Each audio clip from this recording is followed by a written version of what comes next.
everyone. Welcome to Luxoft Technology Series. We are very happy to have you again with us for today's webinar. Before starting our webinar today, I would like to follow up on how to make any type of question.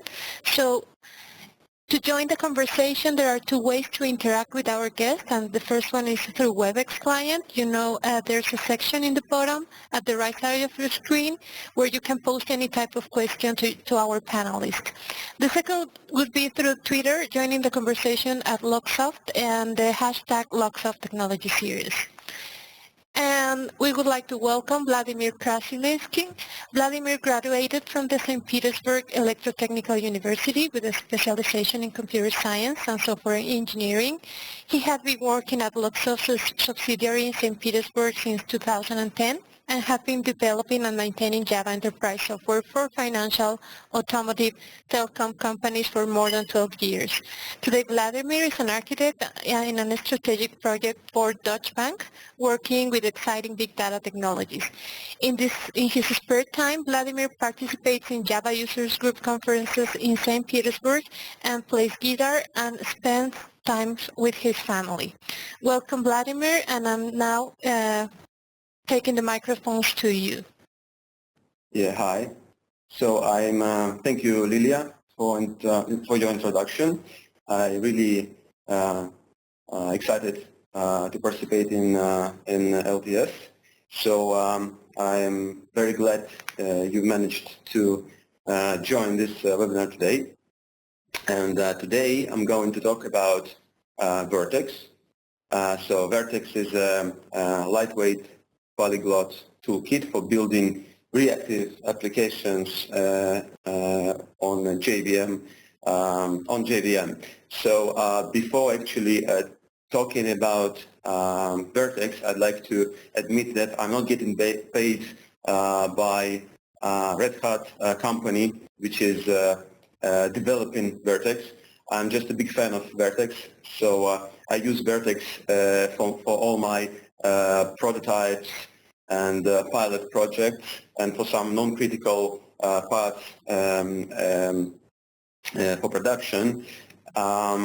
So today my main goal is to show you how to use how I use Vert.x together with my other favorite development tools like maven and Docker and stuff like that.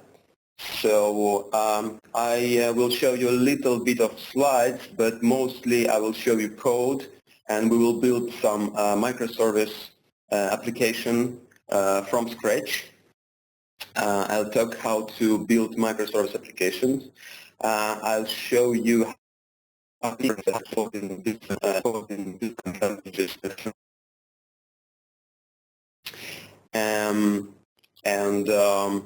What else? So let's start. So this webinar will be built. The main idea of the microservice application I'm going to build with you is actually to build, first of all, some service that will tell a story, which is called Beauty and the Beast.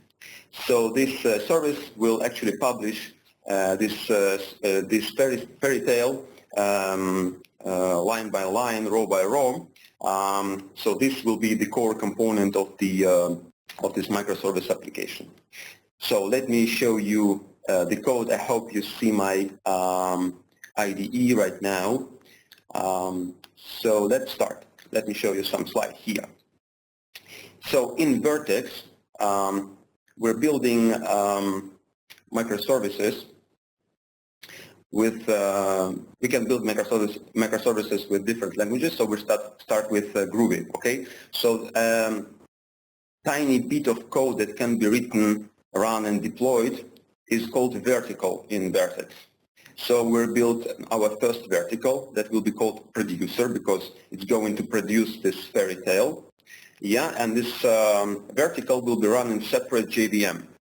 Now, the fairy tale will be published in two components, which is called event bus. Event bus It is a standard component within the Vert.x, so it allows components to interact one with another by sending messages like multicast or peer-to-peer. So it supports two ways of interaction. But yeah, so just to know who you are and what the audience we have here, I kindly ask you to fill a really small questionnaire. So I kindly ask Evgeny, our moderator, to publish this questionnaire just to let me know what languages are you using to write your code. Do you are you aware about other tools like Maven or Gradle? What tool do you use in order to build your project? Do you know what Docker is? Have you ever heard about Vert.x before this webinar? And the last question is about cap theorem. So let's wait for 2 minutes, no more, just to let you fill in the questionnaire.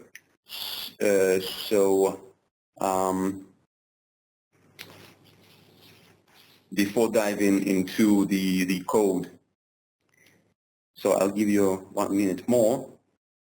Right. Meanwhile, I'm going to open the code for our first component, a producer, which is going to publish the short version of the fairy tale Beauty and the Beast to the event bus. So this is the text of the fairy tale, and this is actually the code of our microservice, which, as I've mentioned, in Vert.x is called vertical. So you can see, so this is code in Groovy. You can see we have really small chunk of code here. Okay, let me wait for 10 seconds more and we will close the questionnaire and we will know about your preferences in languages and building tools and stuff like that. Okay, so I can see that all questions is closed. So I suppose that Evgeny is going to publish the results so I can see them and I will share these results with you guys. Meanwhile, I don't see the results. I only can see the questions with disabled options. Okay, give me a second. I will walk through the results and I will share you what I see here in a minute. So the majority of the people who joined the webinar today is using Java, and we have a significant amount of people who use JavaScript. The majority of people use Maven to build the projects, and Gradle is number 2. Now, most of the people haven't heard about Vert.x for today. It's okay. I'm going to tell about Vert.x for more than an hour.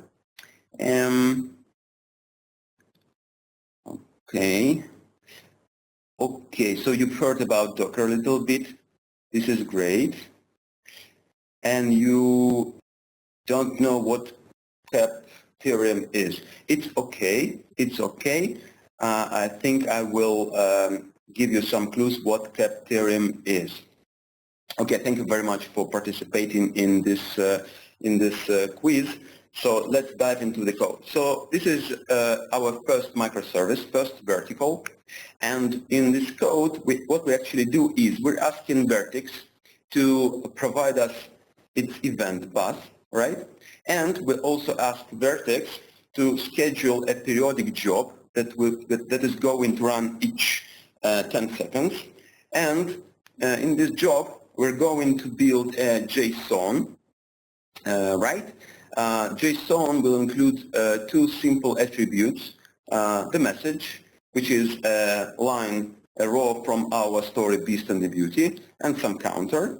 And this JSON is going to be published into the topic, into the queue or topic, which is called story topic. So we're going to publish a row from a fairy tale each 10 seconds. This is very simple. So good news about Vert.x, that is, if you have Vert.x distribution installed on your computer, you can run this vertical as is from command line like this. Vert.x, please run producer.groovy, and it will run. But this is not what we want to do for this webinar. We want to actually do something smarter. And by smarter, I mean that we want to actually build something that is called fat jar or uber jar. This is an artifact that will include our vertical and the classes from Vert.x and the dependency that Vert.x needs. It will all be included into single jar, which could be run with command line java -jar. So just a small remark about why we use JSON here, because JSON can be easily used in all application layers. Like here we can use it in for business logic, but it can be easily used for persistence. I will show you how we will persist this object into MongoDB a little bit later, and it also can be used for front end, right? So picking up JSON is a very smart solution, right? So having this vertical written in Groovy, we want to build our jar file to run it from command line with command java -jar. So here we're going to utilize our Maven, our build tool, and I will show you the configuration for Maven, and I will explain you some important pieces. So in this configuration, we're actually showing the dependencies we want to include into our fat jar. So these dependencies are Vert.x core classes, of course, Vert.x Hasselcast. So you should be aware of the fact that Vert.x supports a clustered environment, and for managing a cluster, Vert.x uses Hasselcast. So basically you can plug in any other cluster manager, but currently there are only 2 cluster managers supported for Vert.x, which are Hasselcast and JGroups. So JGroups is now in technical preview. I am not recommending to use it, but I do recommend to try it. But Hasselcast is a proven cluster manager, so we will use it here. Now, our first vertical is written in Groovy, so we should plug in dependency for Groovy support. So these are all dependencies that we need for our vertical. So now we're going to build a fat jar with all the dependencies inside, and we're going to utilize a standard maven shade plugin. So this is the configuration for maven shade plugin. This is really small. Important pieces are that we want to override the main class, and we're saying here that the main class for our jar file will be a class from vertical called launcher, and we're saying that launcher should actually run our vertical, which is called producer grooving. So it's a kind of command line I've shown you recently. Now, another important thing inside Shade plugin is to specify that we want to use this vertical factory, which is absolutely needed to support writing your verticals in other JVM based languages like Groovy, Java, JRuby, and JavaScript. There's also Ceylon support here, but we don't use Ceylon in our webinar today. So this is the shape plugin. Now, this shape plugin will produce a jar file, which we can run with java-jar command, but we want to do more. We want to take care of smart delivery of our microservice, and for this we want to utilize Docker. So for those who are not familiar with Docker, you can think about Docker as a really lightweight wrapper around your application, or probably you can think about it as a lightweight virtual machine around your process. So this is the way to deliver your application no matter what environment you're going to utilize, whether it is a real hardware server or it's some virtualized environment or cloud like Amazon and stuff like that. So you don't really care about the real environment. You kind of pack your application inside Docker container, and this Docker container runs absolutely the same way no matter what environment is around this Docker container. So, so we're going to actually put our application inside Docker container. For this, we're going to use a Docker Maven plugin from Spotify. It is a very simple plugin. So here, in this plugin, we're specifying where our Docker file is located. And this is it. So let me show you the Docker file, which is really simple for this microservice. So this is actually the configuration for our Docker container, for our Docker image. So it is based on a simple container with Java 8 inside. And here you can see that basically we're calling Java -jar inside this container, and we're saying that we're going to use our fat jar here, and we're specifying some option which is -cluster. It means that our application is going to interact with other applications in order to join a cluster. Okay, so this configuration is pretty simple. So let me actually build our application, our microservice. So I'm saying maven clean package, and I'm specifying two profiles. One is used for, well, actually it puts the application inside the container, and another one runs the Docker container. So, okay. So probably this is clear, right? Sorry. So what's the problem here? No, I think it's clean. It should be clean here. Package -p con maybe. Okay. So okay. Now we're building the application. We're building the fat jar. Now we're building the Docker image, which is called BNB producer. BNB is Beast and the Beauty. So the image is built. Now we're executing we're running the container, and now our container is up and running, and we can see that our application, it didn't find any other nodes within the cluster to join. So we have cluster with one node exactly here, right?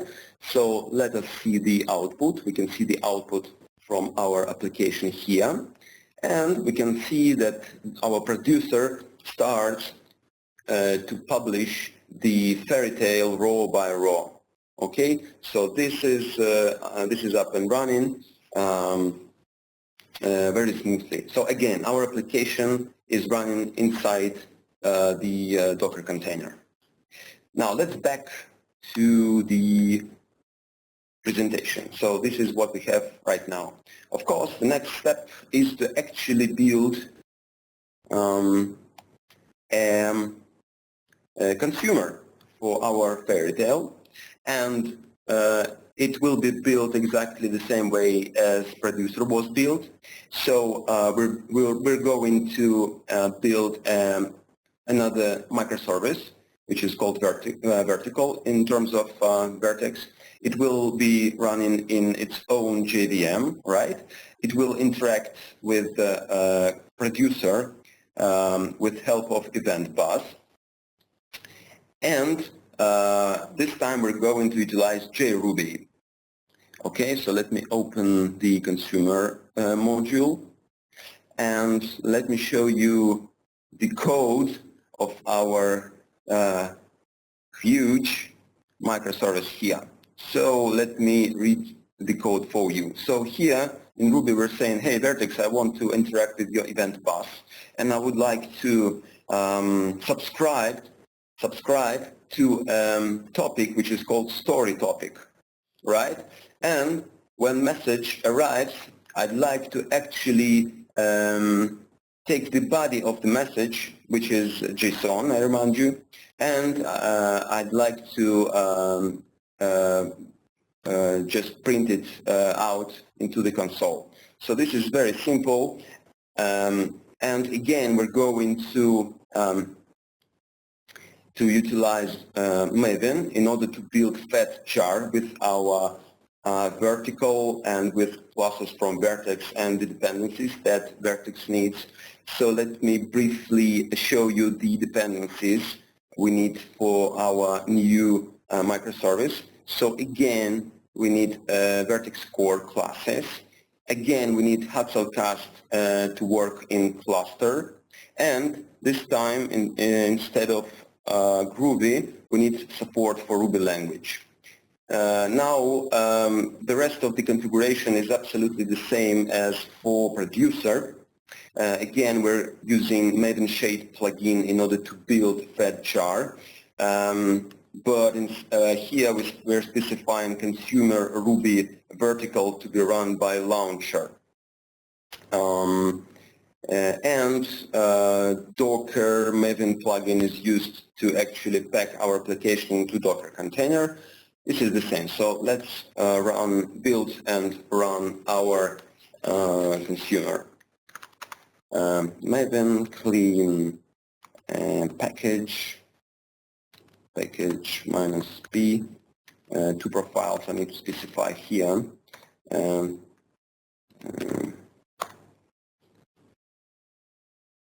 Okay, the project is being built right now.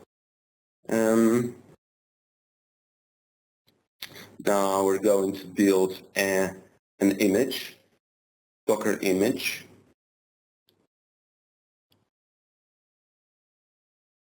Takes some time to build an image. Okay, now image is built and we're running our Docker container. Okay, so now what you can see here is that now our application is up and running and our microservices have found each other, and now we have two members inside our cluster, right? So, and let me show you the output here. So you can see that our consumer starts to receive the messages from producer, and we can see some rows from our fairy tale, Beauty and the Beast. So how does it work? So it works because we utilize Hasselcast. So the question is how the nodes that are running in separate Docker containers have found each other. So the answer is that within Docker, each container that is being run joins a common network. So basically, because they have shared network, it allows Hasselcast, which we use for cluster management, to publish some multicast messages over the network, right? And due to with help of these multicast messages, the nodes can find each other. So this is really smart. This was really smart to use Docker because it provides the default networks and bridges.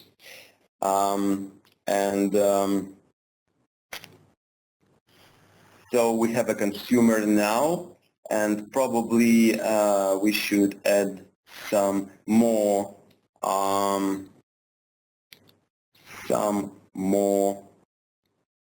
microservices, right? So another microservice that we probably want to add is something that is called persister. So the idea of the persister is very simple. We kind of listening to the topic, and we want to actually insert each row from the topic, each row from the story into database. So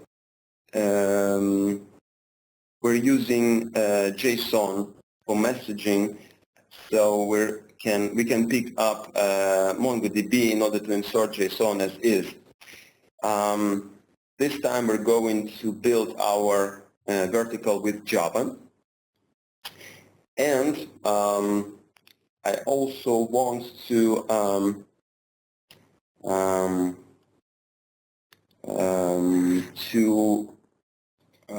say that Vert.x was designed the way that you can use it as your, let's say, main technology, like we did for our first two microservices.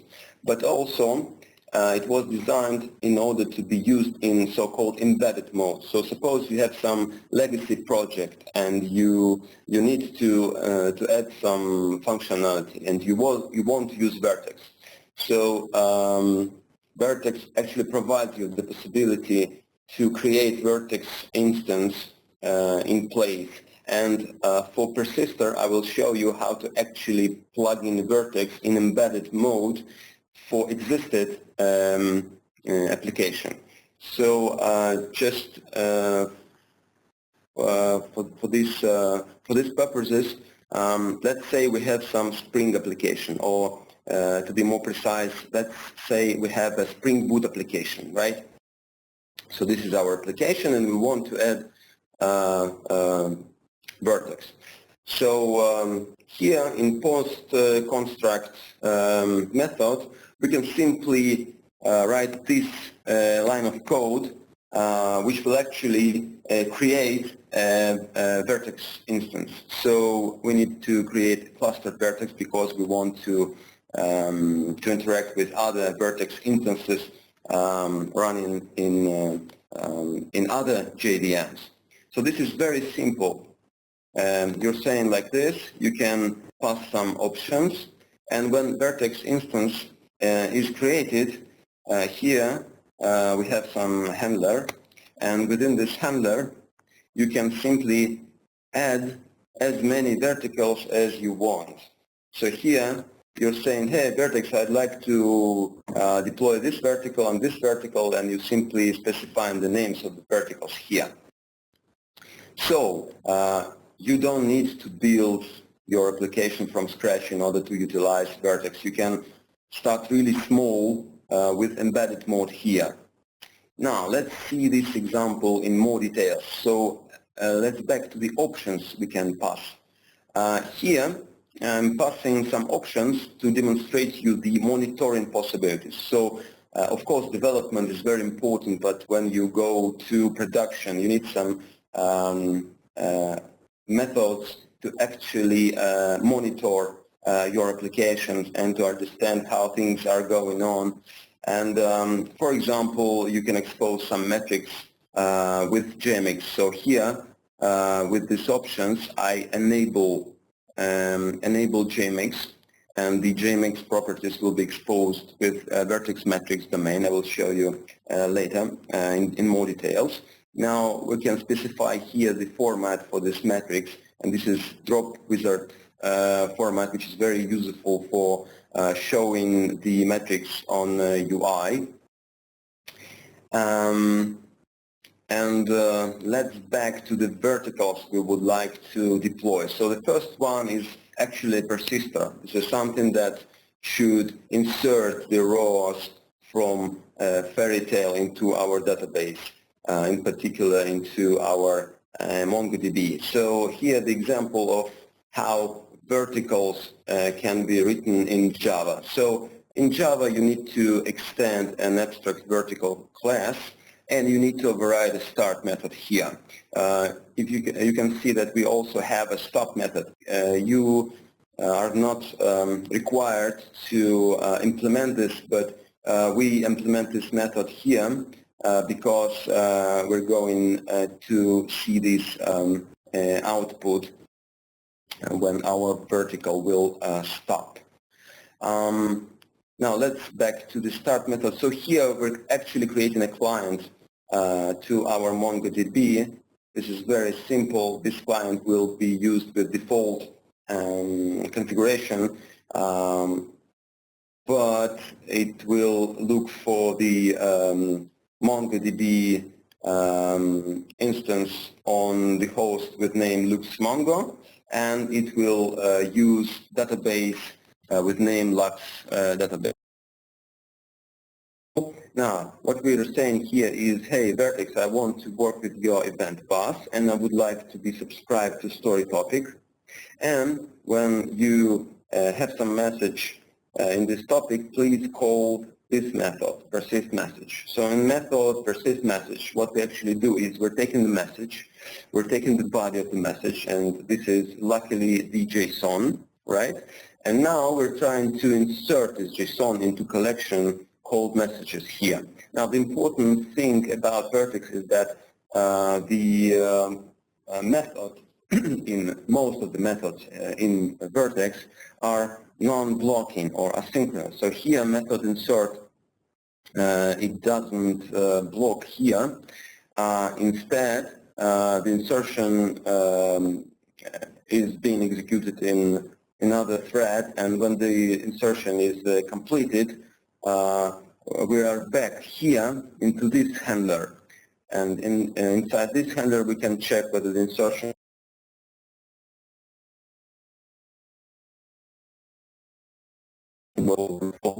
we are writing this output into console. Pretty straightforward. Now let's back to another vertical we're going to deploy. It is called telnet shell. So this is some native way to actually connect to your running instance of Vert.x and run some commands. We will see exactly what commands could be run. So this is very funny because here I use telnet to connect to the Vert.x, but you can also use SSH or even HTTP protocol to connect to your Vert.x and see how things are going on inside your Vert.x. So enough talking, let me show you the maven configuration. So this time our main technology is Spring Boot. So that's why we have Spring Boot dependency here. Now, we need some dependencies for Vert.x as well, which are core and Mongo to actually connect to Mongo. Hasselcast for cluster management.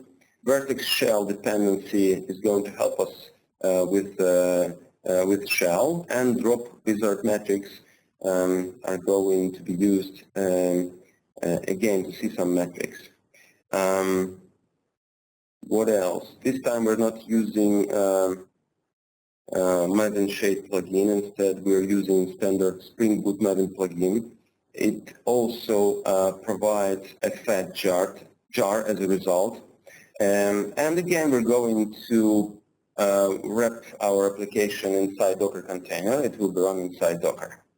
So this is very straightforward. Let me switch to another console here, persistor, and let me run the build. Maven clean package -p con run. Now our application is being built right now. Now we're building Maven plugin. We're building Docker container. Sorry, the image, Docker image container will be created a little bit later. Okay, now we have some failure here. Let me check this out. Okay, we cannot connect to Lux Mongo. It's okay because I need to actually run our Mongo database. Let me open my README file in order to find the commands to actually run MongoDB inside container. Here it is. Okay, now we're back here. Okay, our Mongo is up and running. I can prove you this by actually trying to connect to this Mongo. Here we can see that inside our Mongo we don't have we have actually a single database with name local. This is important. Now let me run our build for persistor once more. Now everything should be okay because MongoDB is up and running. So the image for persistor is now being built. Okay, it is built. Now we can see that our Spring Boot application is up and running. We can see that the connection to MongoDB is established. Now you can see that now we have cluster. We have another node joined our cluster. Here we have 3 nodes inside, and we can see that our persistor starts to receive some rows from our fairy tale. And let me back to our plugin for MongoDB. We can see that Lux database was created, and we can see collection with name messages. That's okay. And we can see here that our messages are successfully stored into database. So this is nice. Okay. Now what I want you to show is some monitoring capabilities. For these purposes, I need to first show you Docker file. What I want you to show that for our JVM running inside Docker, I'm specifying here some properties in order to enable remote JMX monitoring. So this is needed because I'm going to actually attach to this JVM inside Docker container in a minute. Yeah, and I will use not VirtualBox. I will use Visual VM. Sorry, not this one. I will read this later. I want to launch Visual VM. Yes. So I'm going to launch Visual VM first. Okay, let me actually remove this. Remove.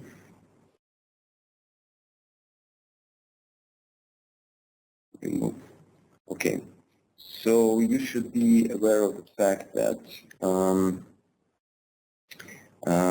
for Mac OS and for Windows, you should be aware of Docker machine. So Docker runs natively on Linux, and to run it on Mac and Windows, you need a virtual machine. So let me find an API. Yes, this is the IP address for Docker machine.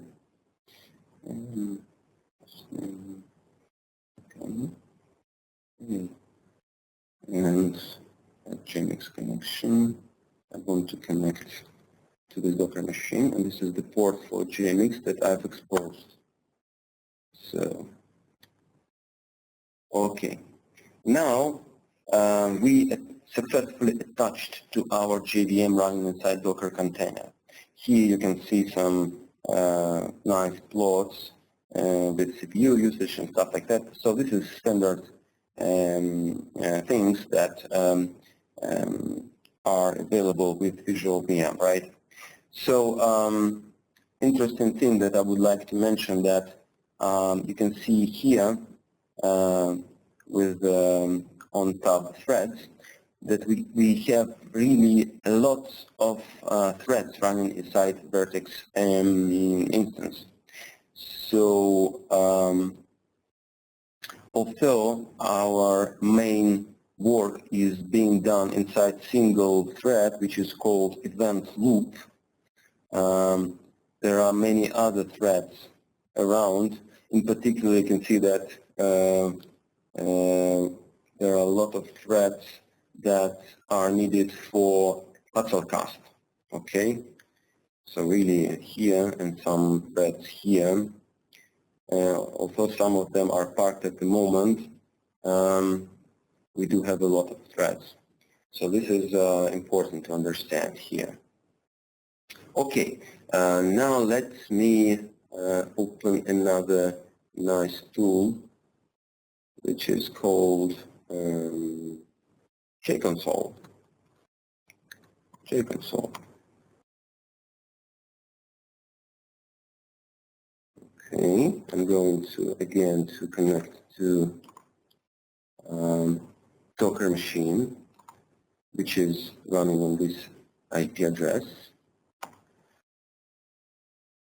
I would like to use insecure connections. Okay, so here again we can see some stuff about usage, CPU and memory usage and stuff like that. Memory thread. What I want you to show here is this tab and bins, and here you can see the domain Vert.x metrics. And inside we can see really a lot of metrics available for your verticals and Vert.x, and really it is very really nice to have all of this, especially if you can build some nice UI and bring all this useful information as plots and pie charts and stuff like that. So in Vert.x they did a very good job in order to provide you a lot of information how things are going on inside Vert.x. So let me close JConsole right now. We won't need Visual VM as well. Let me close this.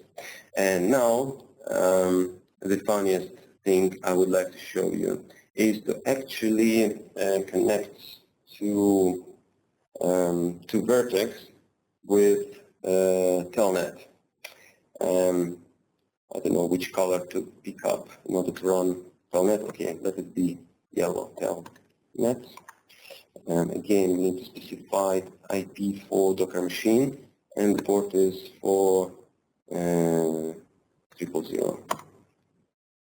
Hey, okay, so now we are connected to Vert.x, which is running inside Docker container. And let me show you some nice commands that are available here. So first, you can actually see the file system, right? This is nice. So I will put apps here, right? Okay. What else? What else?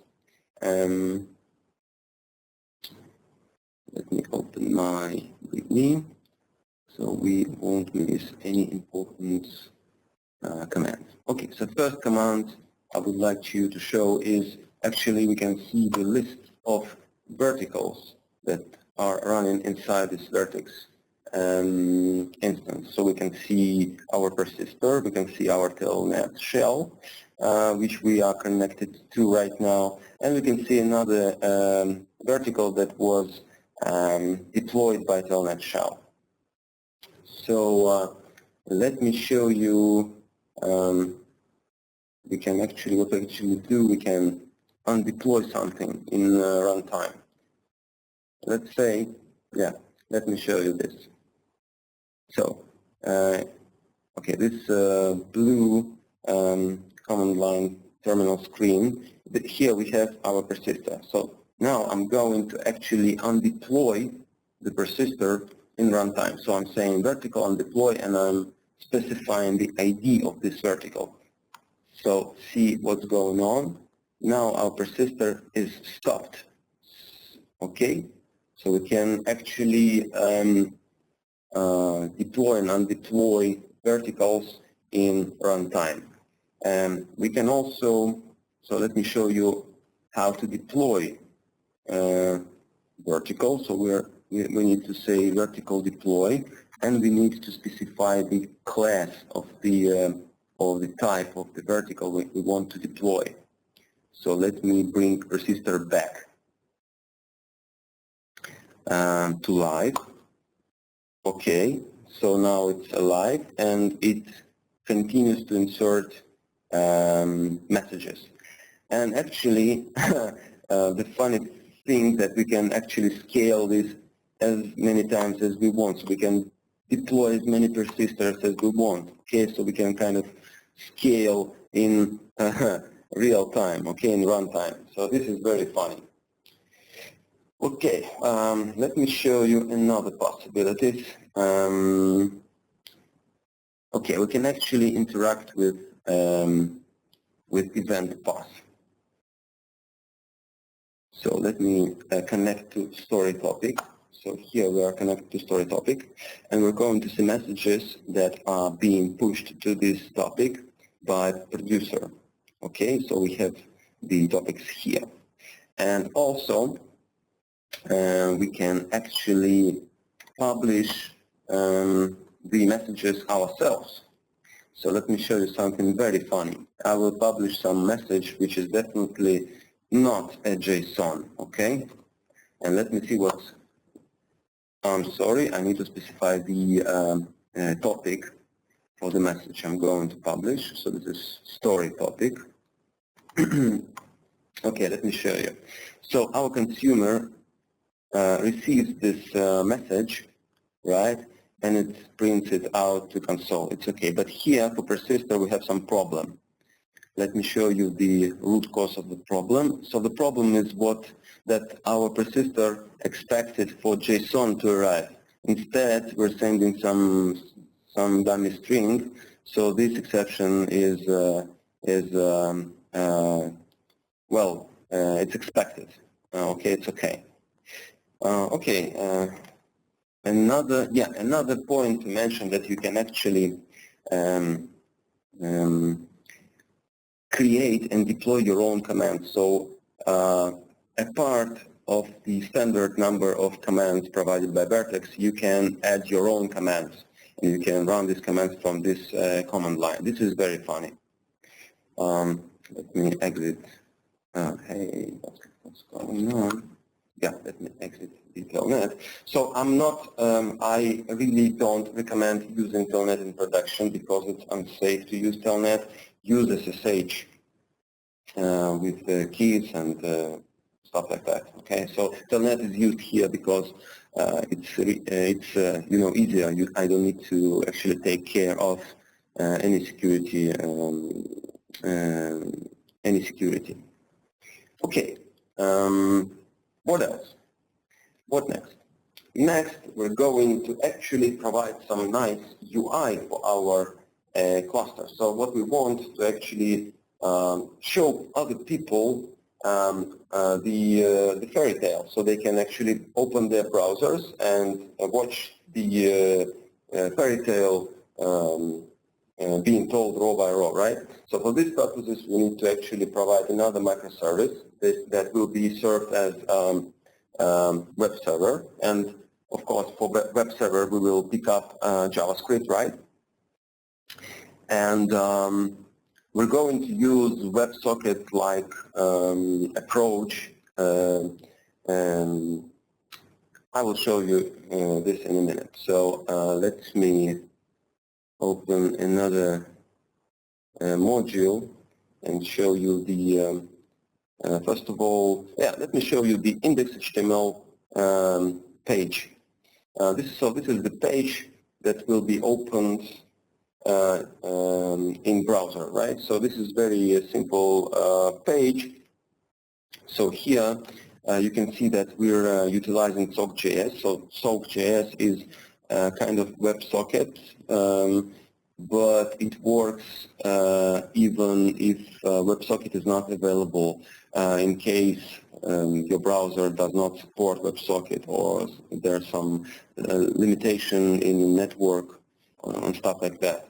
So Vert.x provides a small library called Vert.x bus.js.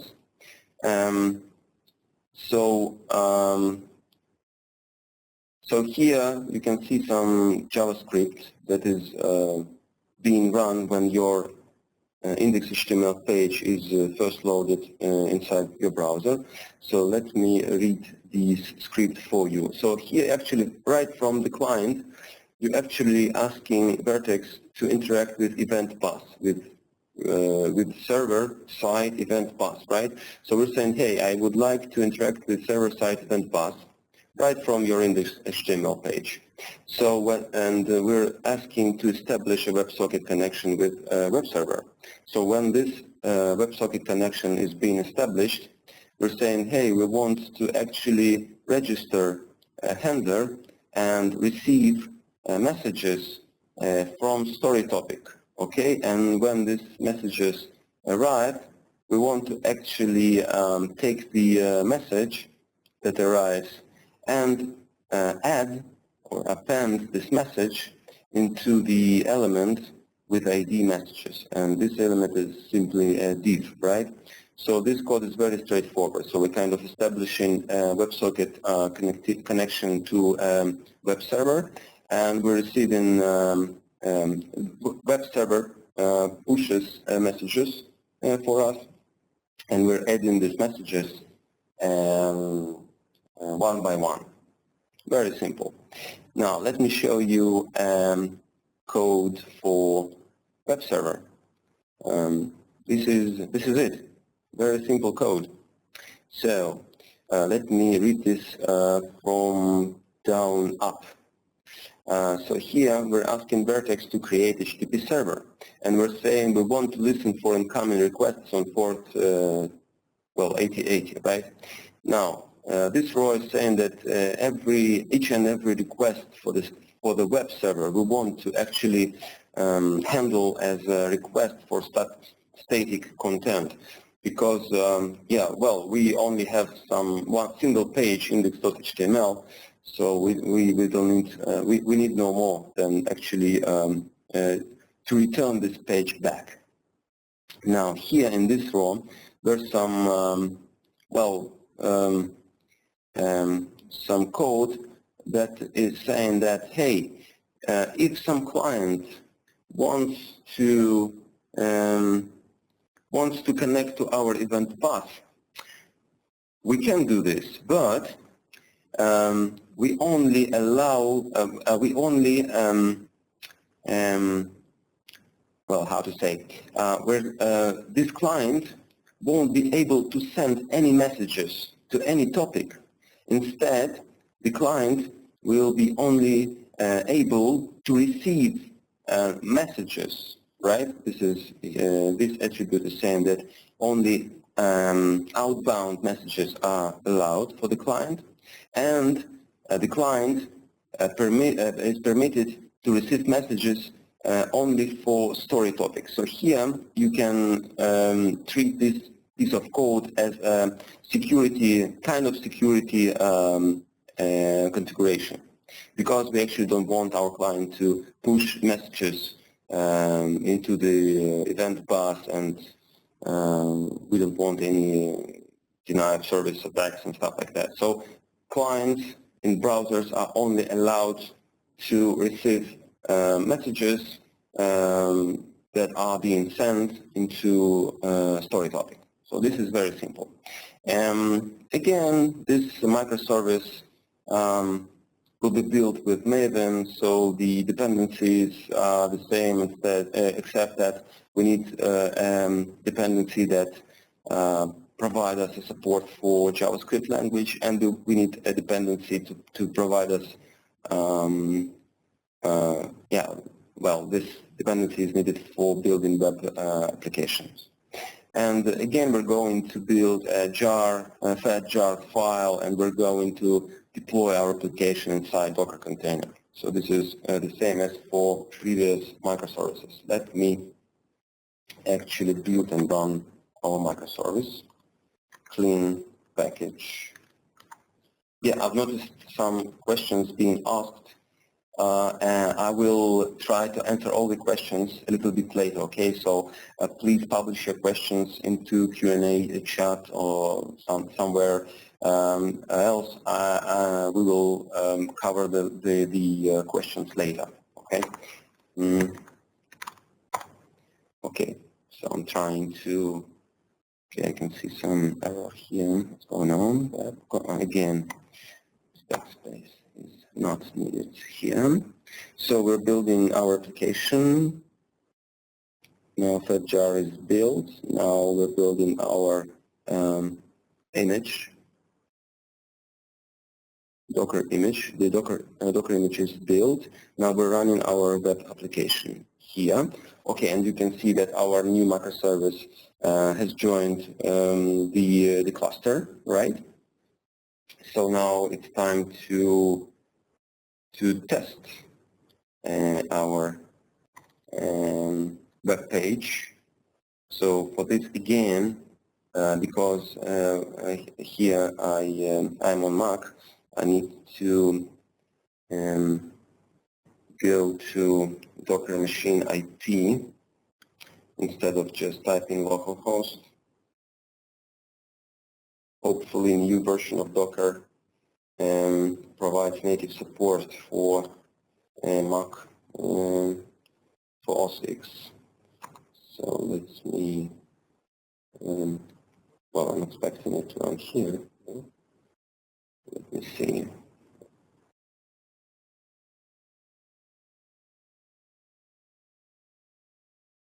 Okay, now it's okay. So now we can see that server side pushes us the messages with sock.js. So everything is up and running. That's nice. That's nice.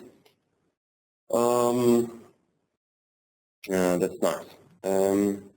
It was very easy, I would say, and I really like this combination of using Vert.x, Maven, and Docker. You can see that Maven contains all plugins that you can need to build fat jars and to actually build Docker images and to run Docker containers.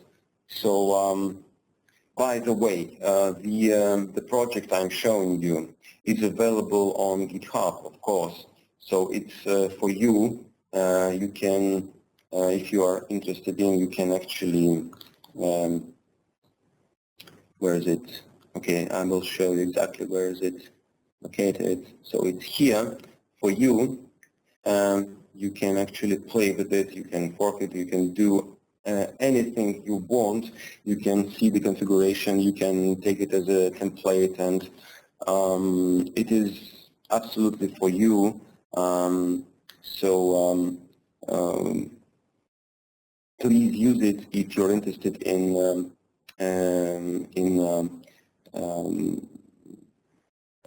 understanding how it was built in more details. Okay, so here also I tried to prepare some README file with some key points that are shown during our webinar.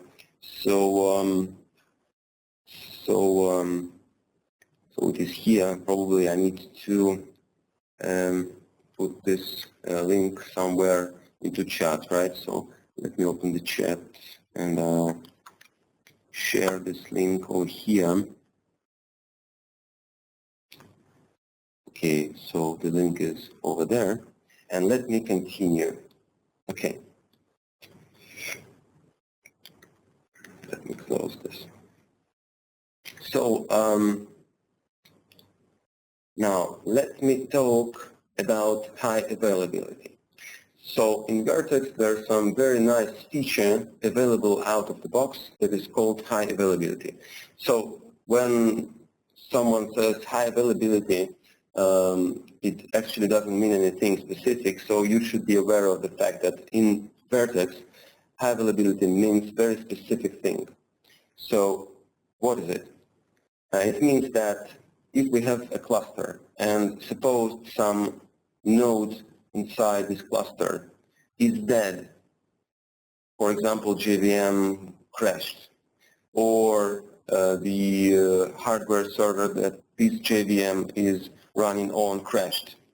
So doesn't matter. So suppose one of the microservices is dead.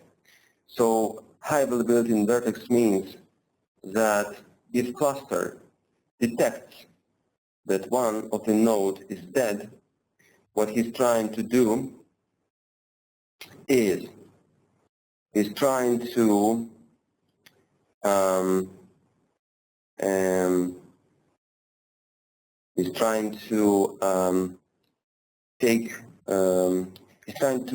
run the verticals that are dead on another node from the cluster that is still available. So in this example, for example, if we have a consumer and consumer is dead, so Vert.x is trying to create consumer inside JVM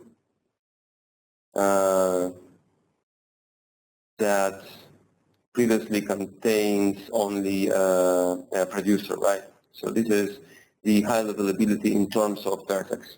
Okay, so very, very, very specific meaning. And I would like to show you how this works. Okay, so for this purpose, I will shut down all the Docker containers that are up and running now. Let me close absolutely everything. Okay, give me a minute.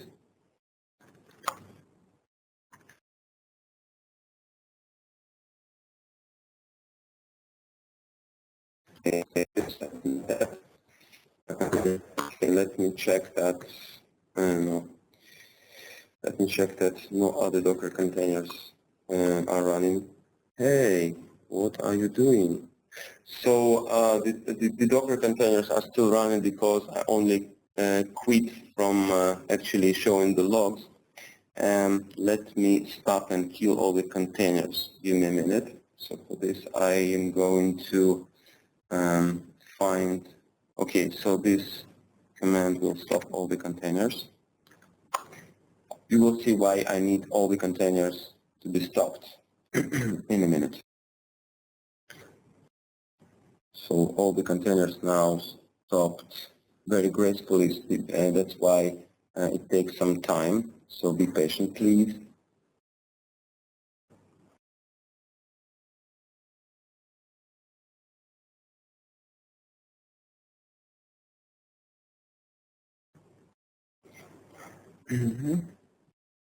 One more. I'm waiting for one more.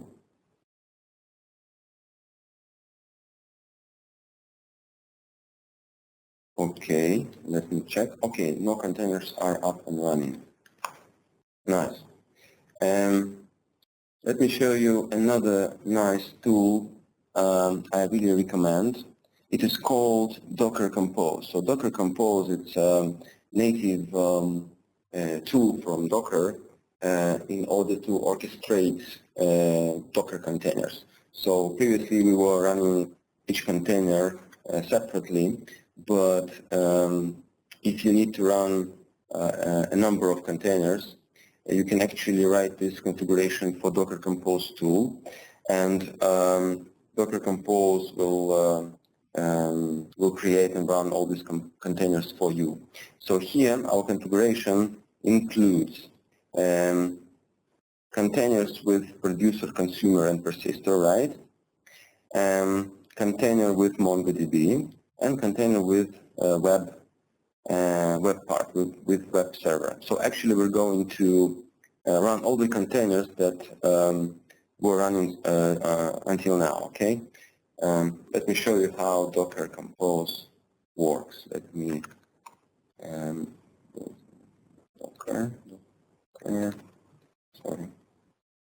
Docker Compose and up, yeah. So now Docker Compose creates all the containers. Now you can see that the output from all containers are coming into this single terminal window, but if you see here, we can actually see the actual container that this line of output belongs to. So here we can see some output from Mongo. We can see some output from producer and consumer and web and so forth. Okay, so so we will wait till all the containers are up and running, and I'd like to see some persisting to be executing. Okay, we can see that executor starts to insert messages. So I believe here our cluster is up and running. Now let me show you the high availability feature. So what I'm going to do, I'm going to kill one container, and I'm expecting that the vertical that was running this container will be recreated in other container. So suppose suppose I want to kill, well, let's kill producer, because without producer we can't leave anymore, right? So let me see the ID of the container in which we have our producer. And webinar. Okay, here I believe is the ID of the producer, right? So here the ID of the producer, and now I'm saying Docker kill container with this ID. It's killed. You can see this. Hey, just wait a second. You can see this line of output here. The producer was killed, and you can see that our cluster that previously contained 4 nodes now contains only 3 nodes, right? And hey, what's wrong with you? Hey, something goes wrong here. It's because okay, what's going on? Okay, let me exit this, because I think I shouldn't selected anything here. No, doesn't help. Let me please rerun Docker Compose. This time I won't select anything in this terminal window, because I think it blocks the execution. Let me rerun Docker Compose. I'm saying Docker Compose up. Let us wait for all containers to run. Docker PS, Docker PS, Docker PS. Okay, 3 nodes in the cluster. Let's wait for 4 nodes in the cluster. Producer is now running.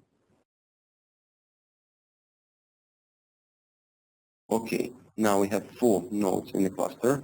Let me check the ID of the producer. Okay, here is the ID of the producer.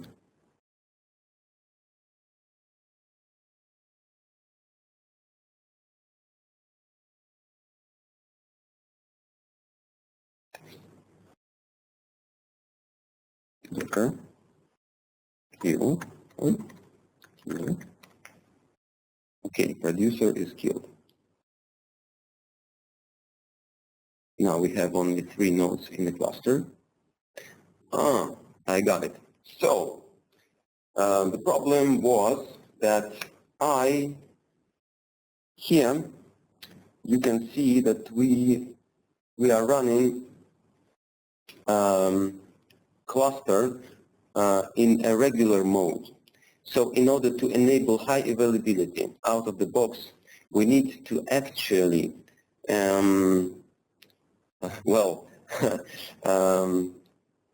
we need to actually enable high availability mode, right? And we actually need to do something more. That's why it won't work this way.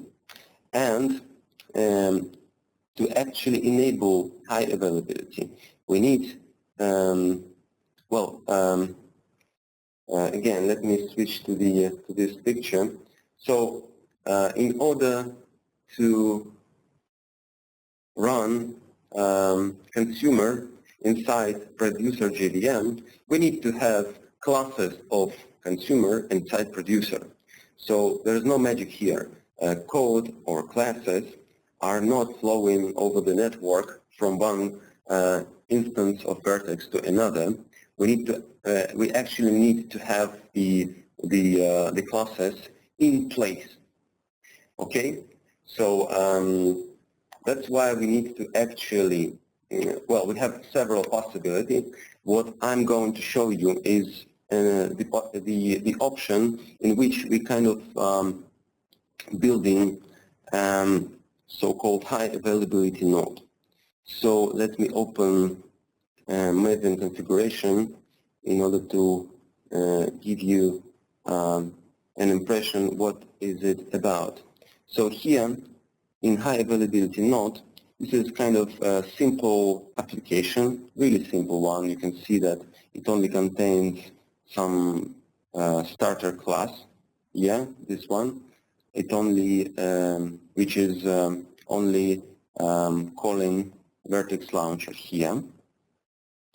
Okay, so but in this application we're going to combine all the classes for all the verticals that are used in our cluster. So you can see here our producer, consumer, persister, and web. Okay, now we need to add all the dependencies needed from Vert.x, like core, Hasselcast, support for all the languages that our verticals are written with, right? So what we're doing here, we're kind of combine all the classes with the inside one huge fat jar. Okay, so we're building this huge fat jar with all verticals inside, and then what we're saying, we're actually let me show you the Docker Compose configuration that in which high availability is already enabled.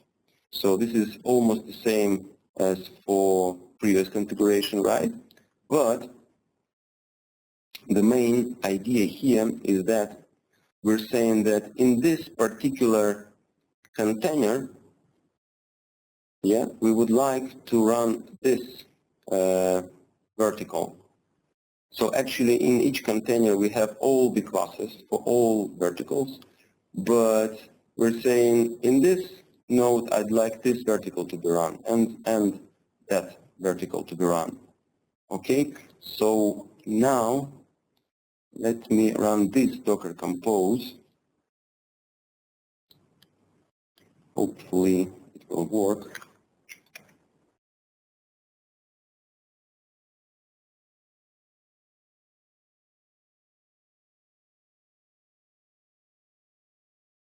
Okay, let me check that no containers are alive.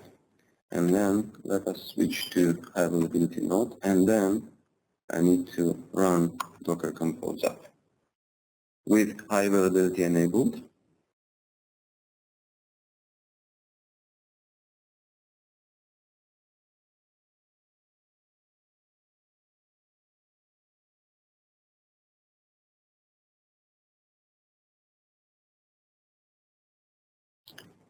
Okay, we're waiting for 4 nodes in the cluster. We have 4 nodes in the cluster. Let me check the IDs of the containers. And I'm going again to kill a producer. Where is our producer here?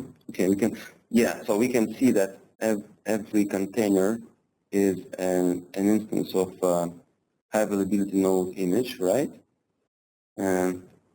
But still I can distinguish between them. Thanks for this attribute, HANO producer. So here's the ID of the producer. Let me try to kill this container. Okay, this container is killed. We have now 3 nodes in the cluster. And yeah, we are lucky. So here you can see that inside web container, we have producer up and running. Okay? So now our main functionality is kept, although the container with producer, original container with producer was killed. Now let me do something really funny. Let me kill web container that now contains web and producer. Where is it? Here. Here. Yeah, this is the ID of the web container. Let me do this. I'm going to kill web container. Yeah. So now web is dead, and we have 2 nodes inside the cluster. And pay attention to what's going on inside consumer. We can see that inside consumer, our web is now alive, and our producer is alive too. So now I'm going to kill consumer, right? Consumer, where are you? Here you are.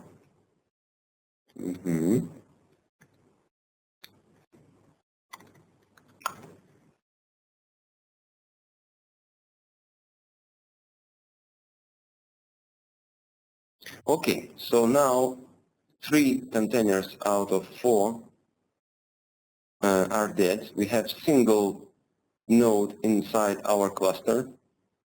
Okay.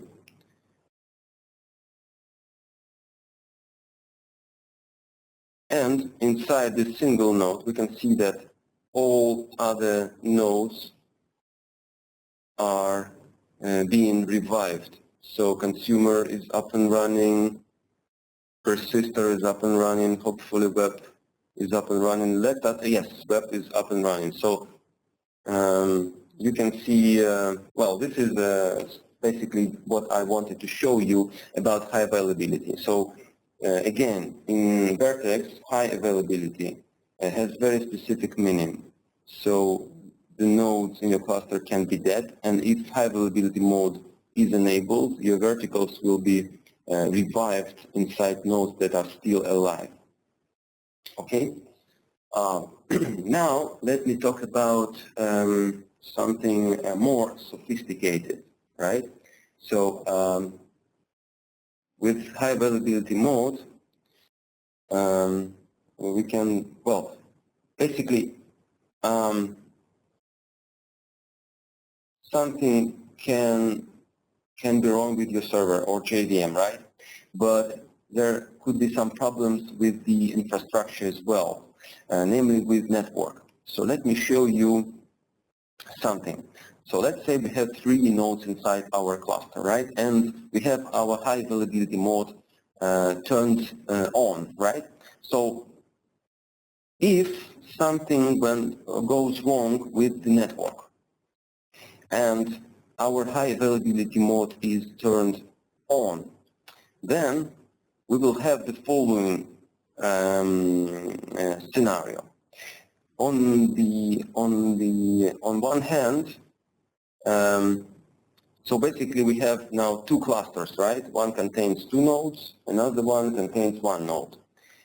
And both parts of the cluster will try to recreate the nodes that are dead, or what they think are dead. So this goes here. On the other hand, these 2 goes here, right? So this is not good, because instead of originally we had 3 nodes, right? Now we have 6 nodes, or basically we have 2 clusters running in parallel. This is absolutely not acceptable. This situation should be avoided in any means, because this is known as split brain, okay? So we don't want it.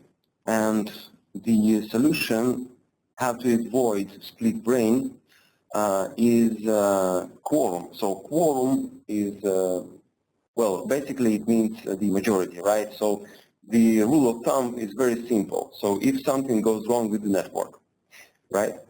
Like in our example, we had 3 nodes and our cluster is broken into 2 parts. So the rule of thumb is like this: if the cluster has the majority of the original nodes, it should replicate other nodes like this. But if in the cluster we have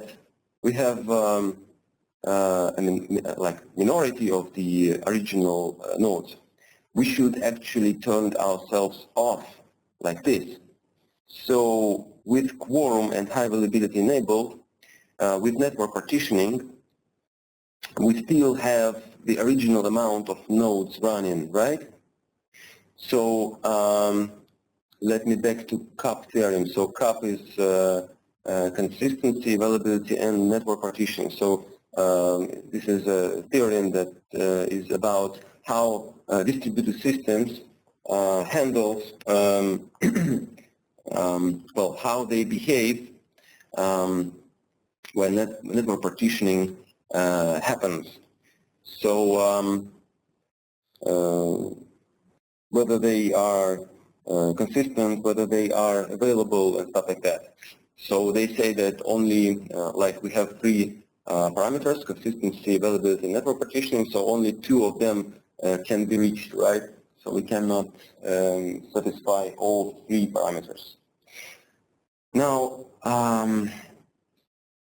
basically when the problem with network is fixed, I expect cluster to behave, well, this way. So it should be something like this, right? So I suppose that it should back to original configuration. So let me show you how I test distributed systems under network partitioning. So for this, I am using a tool that is called Blockade. So unfortunately, Blockade is only available for Linux.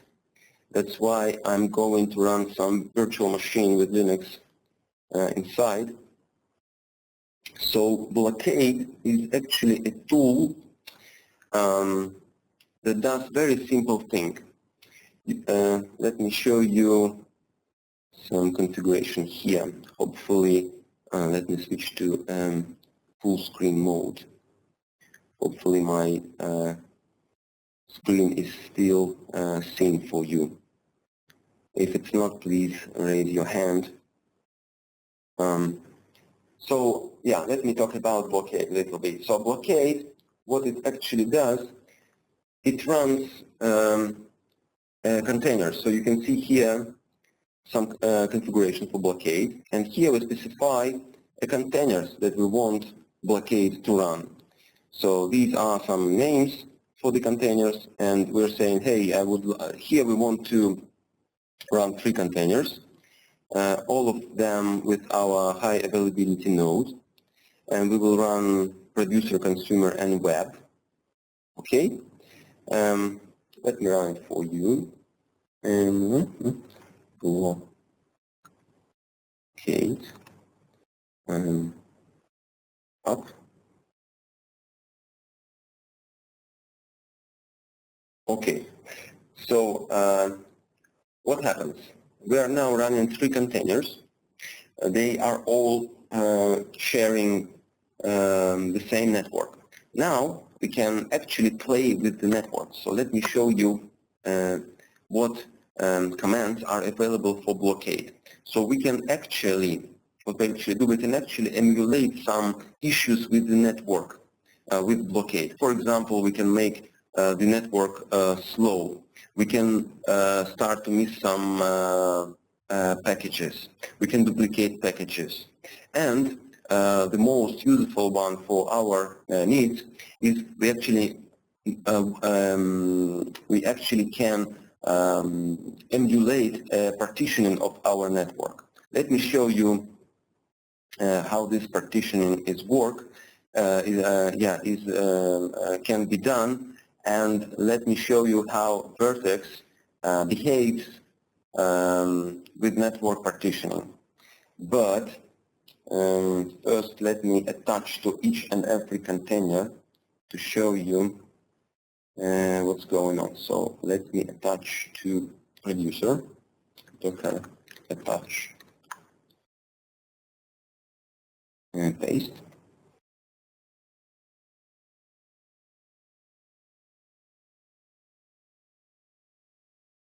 Hello. Okay. Now we're attached to producer. We can see that producer sends messages. Now let me attach to consumer.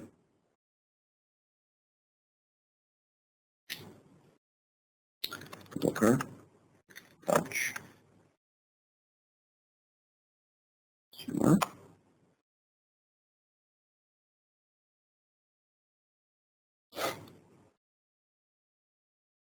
Okay, we're attached to consumer. We can see that consumer receives the messages sent by producer, and let us attach to web,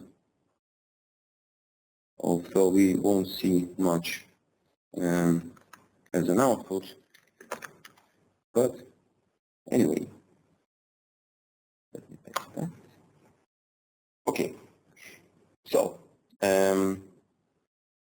so we have 3 containers up and running, and here we can see that they are all running normally, and there is no partitioning here. Now let's emulate partition. We do it like this. We're saying blockade partition, and we're saying that we want to actually isolate producer from other hosts. Okay. Okay. There's some use sudo here. Sorry. Typo. Sudo. Okay. Please see what's going on here. Our producer was detached from cluster, and now it's all alone. Okay? Moreover, you can see that Just a second. Yeah, you can see that inside we have consumer. Inside producer we have consumer that is now running. Okay?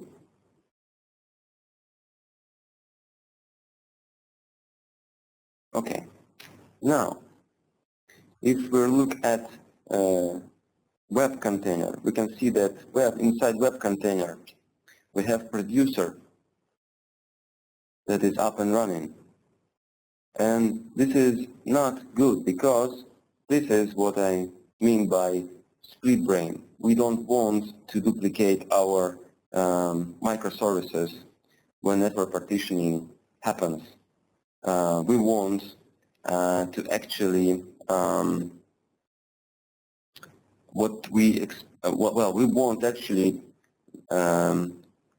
we want that when we have a minority of original nodes within a cluster, we want these nodes to be turning themselves off, right? So let me show you the current status of the the current status of the of our containers. Locate status. Again, it's on sudo here. Okay, so now you can see that our producer is being in another partition with ID 1. Okay, so this is to demonstrate to you what split brain is, and actually with Vert.x you can cure the situation pretty easy, because in Vert.x you can specify as parameter something like this, minus quorum 2, and this actually should help with avoiding split brain. So now let me fix the problem with network like this, sudo blockade join, just to demonstrate how our cluster will behave in this case.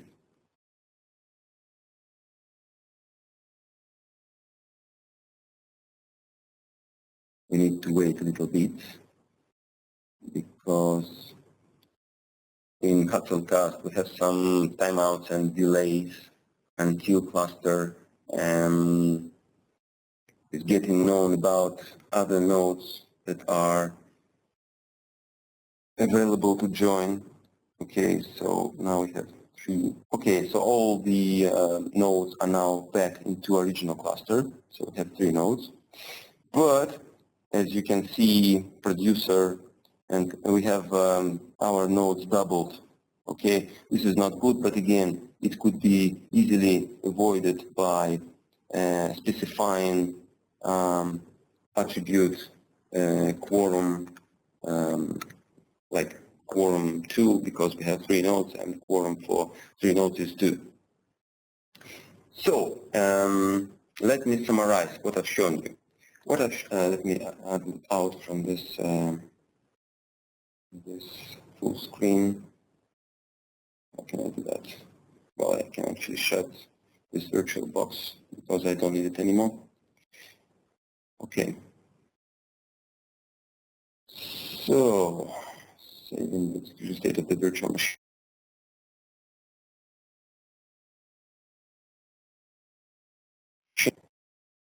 Okay, what I've shown you. With Vert.x, you can really easily, where's my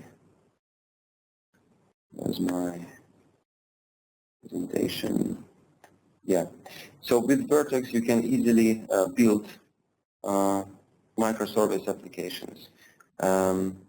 Moreover, if you kind of a polyglot developer, you like developing in several languages that can be run on JVM. In Vert.x you have this support for different languages out of the box. Also, high availability is available out of the box. Split brain can be avoided with quorum configuration as well. You can simply build a web application with support, with WebSocket support, right? What else? And now,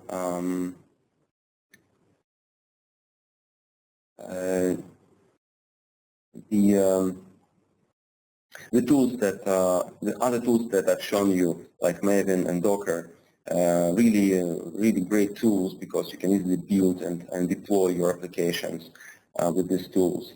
For Docker, you can use Docker Compose in order to orchestrate a number of containers, but not very big number, okay?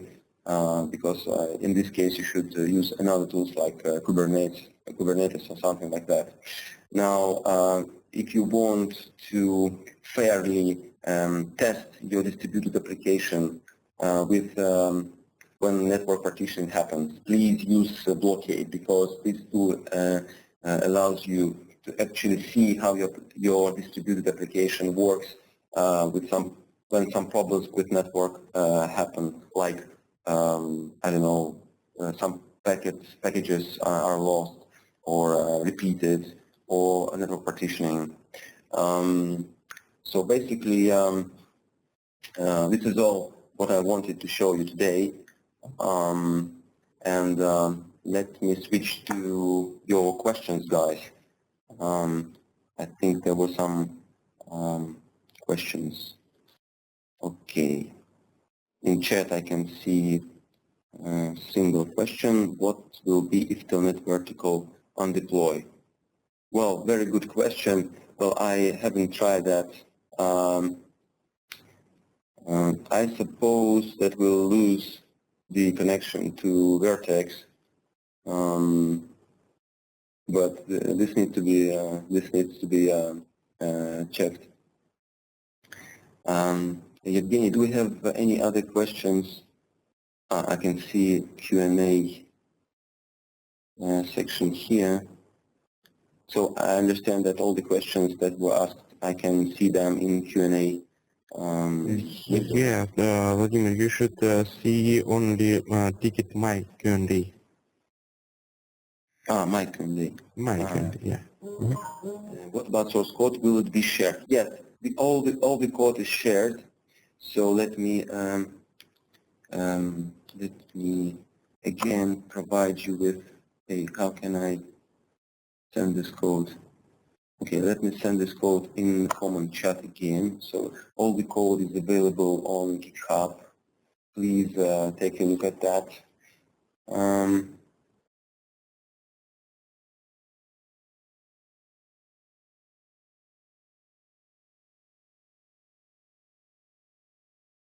Yeah, the question was already.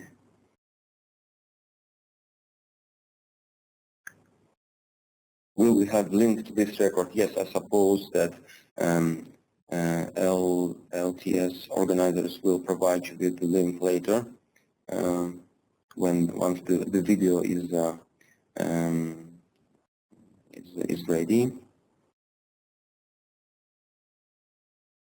Okay, now the question is, Mongo client is a part of Vert.x. Well, in Vert.x we have several parts. So we have this core part with core classes of Vert.x, right? And we have some extensions. For example, web is kind of another project that is developed by Vert.x community. You should be aware of the fact that there is a huge community that provides different kind of extensions for Vert.x. At some point, Vert.x namespace in GitHub was one of the most committable namespaces on GitHub. So there's really some rush around Vert.x this time. So Mongo client was developed by the community. It is available. As an external. Well, I can show you this here. You can simply plug in the dependency this way. So So here it is. So here what you need to do in order to onboard a MongoDB client for Vert.x. That's all. That's all it takes.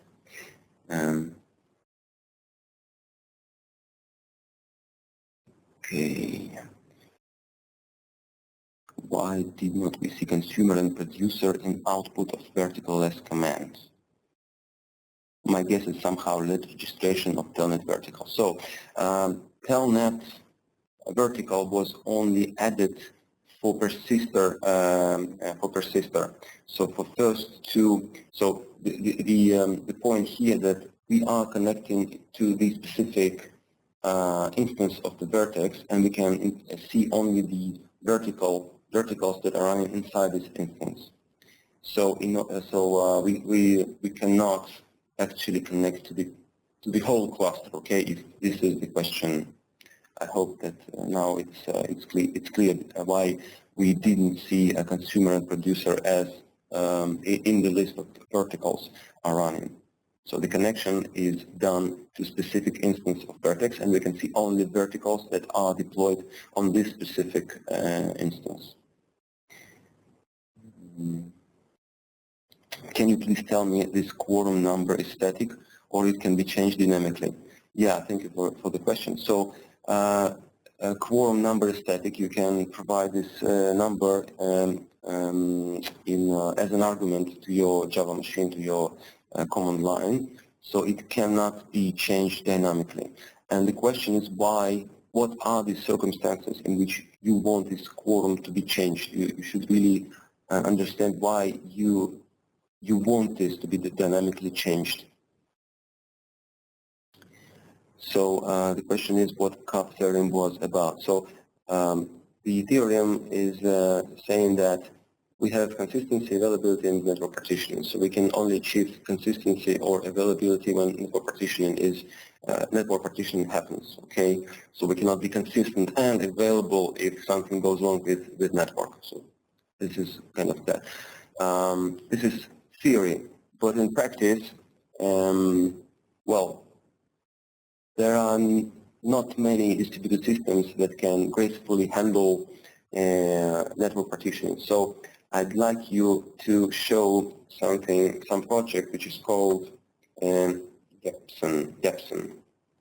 So Jepsen is a very interesting tool that was developed by this guy.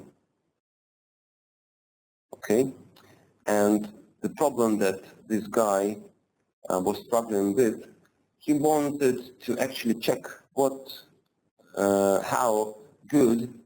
how well distributed system handles network partitioning.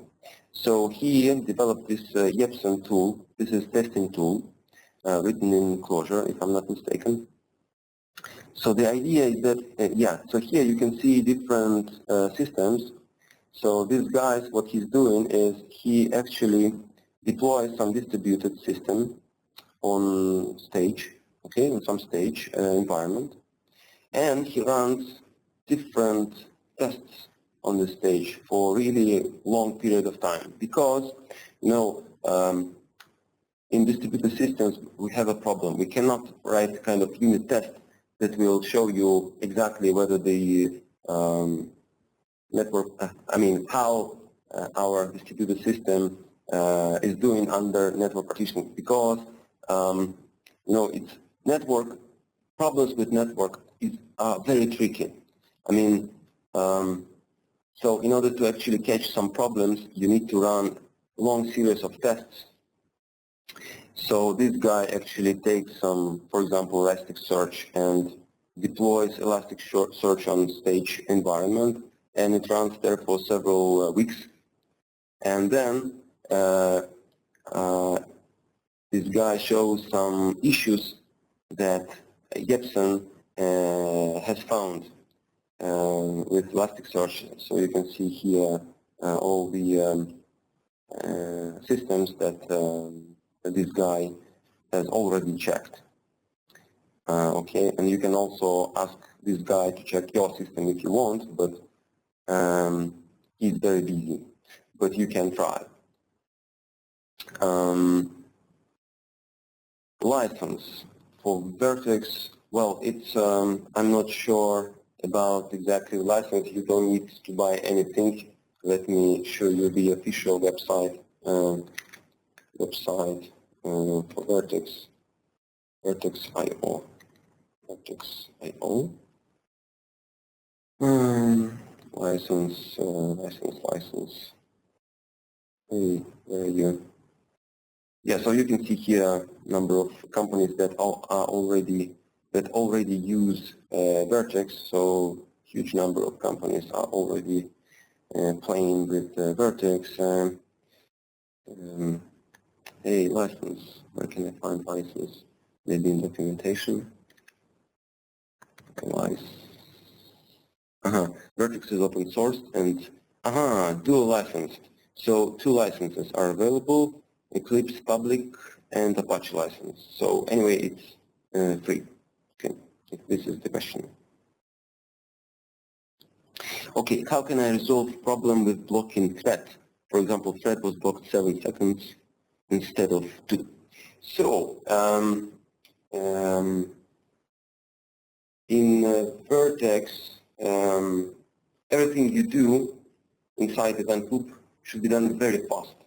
So if you're doing something inside event loop for more than 2 seconds, you will see some warning in your output, because there's a special thread that is checking that your event loop is handling events really fast. So if you really need to do some long-running job, you shouldn't do this inside your event loop. There's a special pool of threads, which is called working pool or something like this. And in this pool, you can actually schedule some long-running jobs. And when these long-running jobs, like, select in database or request for some external web service. So when this job is done, you're having your control back to event loop, and you can see the result of this job. So as a rule of thumb, you should not block event loop, and if you need some long-running job to be run, you should use working pool for that. Okay, so you can see the documentation. This is very good explained in the documentation. Is it always block a project? Sorry, I don't understand the questions. Yeah.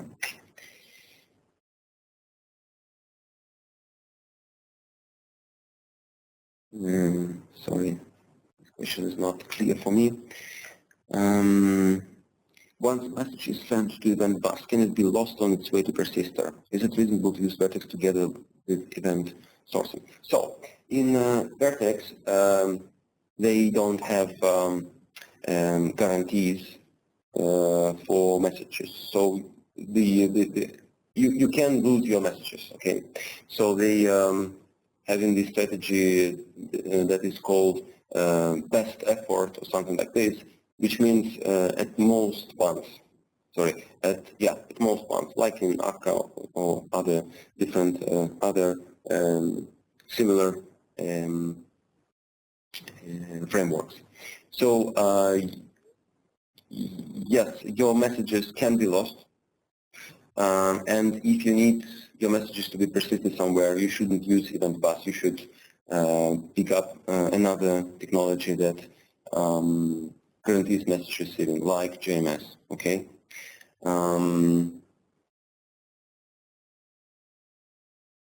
Is it possible to deploy a cluster of Docker hosts using Docker Swarm with Vert.x running like a single cluster?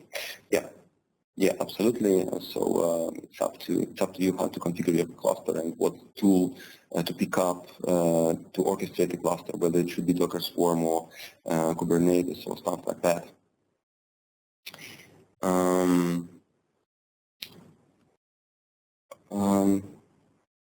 Okay, let me check whether there are any other questions.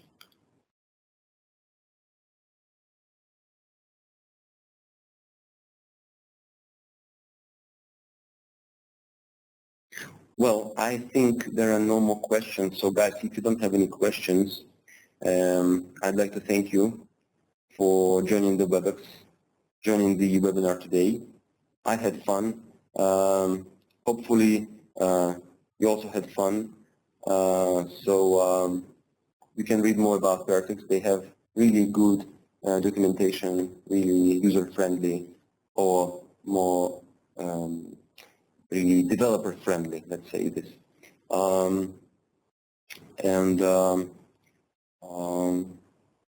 Play with it, try to use it for prototyping.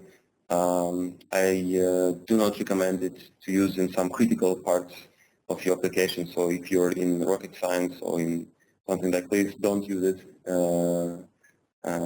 because it's well, it's not reliable as technology that are supposed to be used in rocket science. Okay. So so thank you very much. Take care and join other sessions that are kindly provided by Luxoft. So bye and see you later.